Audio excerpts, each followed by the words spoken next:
Political participation is this week's lecture. When we think about political participation, most of us go immediately to voting. There's a number of reasons that we do this. One, voting is by far the most common form of political participation that citizens engage in. More citizens vote in this than any other form of political participation. Yet there are many other forms of political participation. You can contact a member of the government, a member of the House, a senator. You can contact a local official.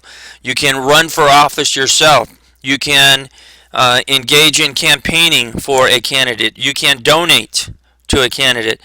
You can write letters to the editors on political positions.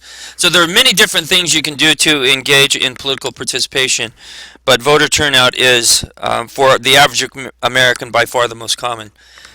It's also important to political scientists because it is something that is easy to study because of the data that is out there. You have hard data as to not only did people vote, but how they voted. And so political scientists love it because of all the data. And that is why when political participation is discussed in textbooks, this is one of the things that they look heavily at. And it should be looked at. After all, this is how we decide which elected representatives will govern us. And so it's a big deal. When we look at political participation, we as Americans, particularly the political elite, are embarrassed by the low rate of voter turnout in the United States. The average U.S. presidential election gets somewhere in the neighborhood of about 50% of the voting age electorate voting. It goes up and down a little bit. Right now, it's been going up just a little bit, 55% or so. In some elections, this is not necessarily a good thing. It's gone up, political scientists believe, because America is so divided, which has caused more political participation, at least in the form of voting. So in U.S. presidential elections, about 50% of registered voters vote.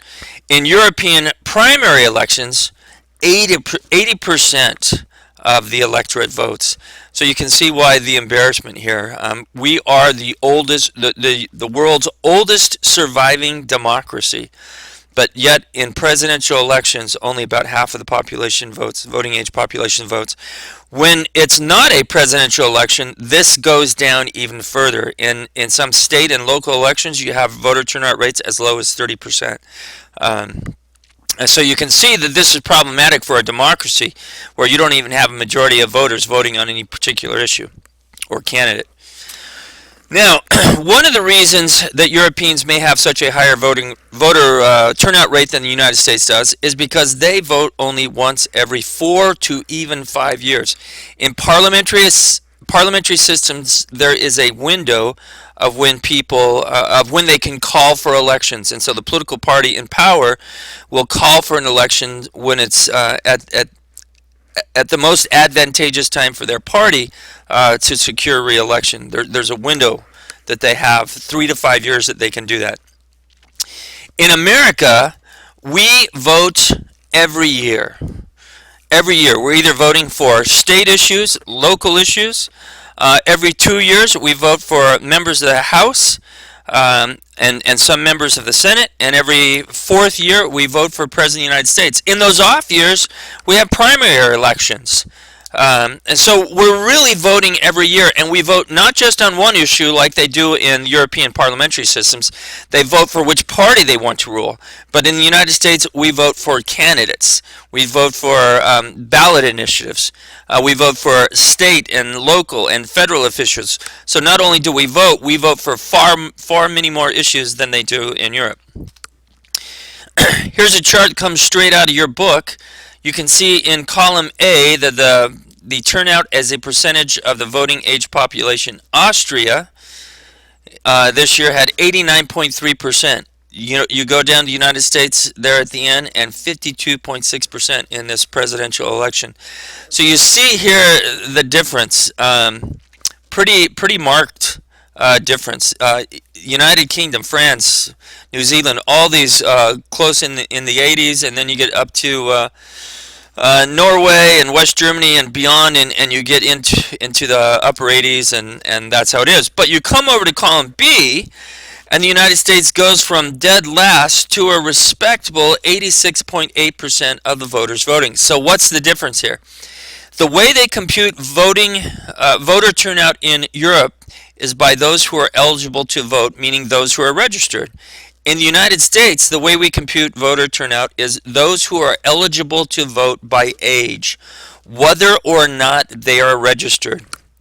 The only way you can vote on election day in the United States if you are registered to vote. In order to register to vote, you've got to do that at least 30 days out before the election. Some people just don't get around to it. On the day of the election, some of these people actually even come in and try to vote, and they're told they can't because they're not registered. So the United States, in a sense, doesn't have a voting problem. It has a registration problem. If more people were registered to vote, we would have higher voter turnout rates in our elections. So that raises this question: why the low voter turnout rate? And it's really a registration problem. Many people take the erroneous assumption that it's voter apathy. This is the common explanation given as to why people don't vote. They just don't care. They don't care. There was just one joke told by a teacher once. He said he called a student ignorant and apathetic, and the kid responded back, "I don't know what that means, and I don't care." There's apathy. I don't care. This is the idea that the reason people don't get out there and vote is they just don't care. They'll let somebody else decide what should happen. The problem with this view is that it's inaccurate. And if we base a solution to try and fix this voter turnout problem we have in the United States, that we need to get more people out, if we base it based on this erroneous assumption, it's likely that we'll propose solutions that won't work. So the reality is, as we said in the last slide, 87% on that presidential election actually voted who were registered to vote. So the real issue is we've got to get more people registered to vote. But how do we do that? In the United States, registration is costly. What that means is the burden of registration falls on the individual, not the government. If I want to be registered to vote, I've got to take the time, I've got to take the initiative, I've got to figure out how to do it, and I've got to go do it. If I don't do it, then I won't be registered to vote. In European nations, voter registration is done for you and done at no cost. So it's automatic. Once you hit that certain age, once you hit the age of voting in Europe, you are automatically registered to vote. So come election day, you can just go vote. So the real question is, why do we even have registration? And the reason we have registration is to prevent fraud. This is particularly important. We'll talk about this later on, but you can see in these close elections that we've had lately for the president, you want to have a legitimate election where people can vote, but they can only vote once. You don't want people to be able to skew the vote. You want this to be an accurate picture of what the people want. Now, coming back to the topic at hand, so if we have a real registration problem and not voter apathy, so on the test I'll probably ask you something like, what is a common explanation of non-voting? And that common explanation the average person will give is, oh, voters just don't care, they're apathetic. The actual problem is we have a registration problem. So Congress, knowing this, passed the motor voter bill. This was a federal law which required DMVs throughout the country to give individuals, when they came in to get a driver's license or register their car, gave them the opportunity to register to vote. So when you move, you've got to update your driver's license and registration, and it's just a natural, the idea was it's a natural time that people, they're going to go do that. So why don't we give them the opportunity to register to vote at the DMV. Great idea. Great idea. Problem.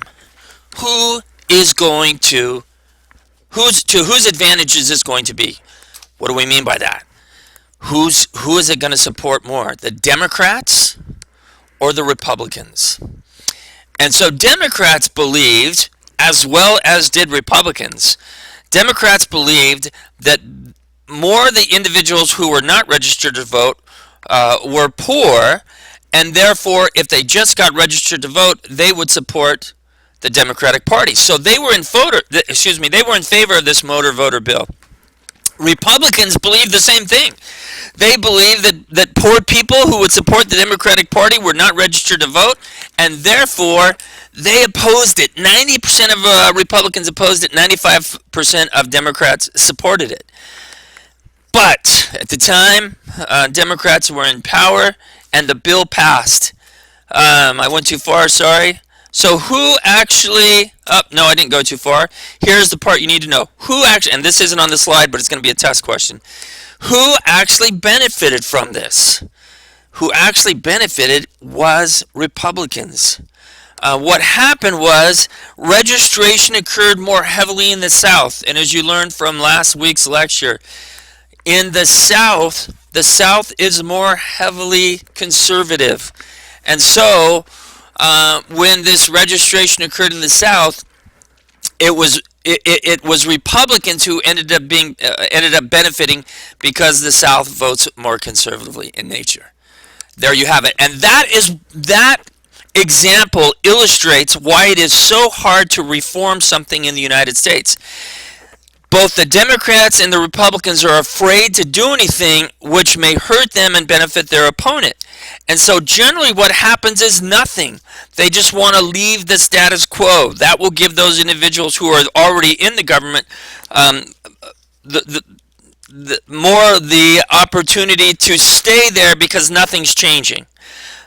So they won't get any advantage, but they won't have a disadvantage. And so this motor voter bill illustrates, among other things, why it's so difficult to make change where policy is concerned that might affect those in power. All right, we'll pick up there with the next lecture.